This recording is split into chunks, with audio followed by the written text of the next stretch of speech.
Assalamu алейкум. Бүгүн сиздерге заказдын бааларын түшүндүрүп берем.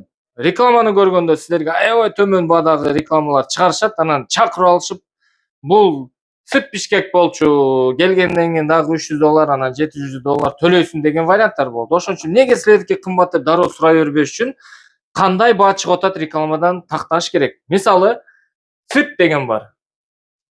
Сип, кыргызчасы айырмасы жок. Бул эмне деген десе, Бишкекке чейин, кантка чейин деген сөз. Бул келгенден кийин дагы оформлениясына, растаможкасына акча төлөйсүңөр деген жери бар.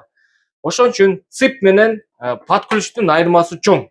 Биз көбүнчө под ключ деп чыгарабыз, бирок эми цип деп да чыгара берет окшойбуз элдер. Эмнеге силерге кымбат дебеш үчүн. Под ключ дегенде машинанын баасы айтылганды сүйлөшүлгөн бересиңер, болду. Силерге номер тагылат, кыскасы бантиктен башкасын баарын уюштуруп беребиз. Машинаны айдап эле кетесиңер. Башка расход болбойсуңар.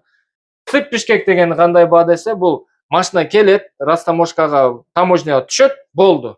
Дальше өзүңөр кааласаңар, өзүңөр майда чүйдөлөрүн төлөп чыгарасыңар, кааласаңар дагы бир брокерге берип услугасы менен чыгарасыңар. Ципте келгенден кийин расход болосуңар, жаттап алгыла. Под ключ дегенде вообще расход болбойсуңар, болду. Ушундай. Анан бирөө под ключ дейт дагы, анда да болбой оформленияга акча төлө дегендер бар. Ошон үчүн под ключ дегенде баары эле бирдей деп түшүнө бербегиле. Эң туура.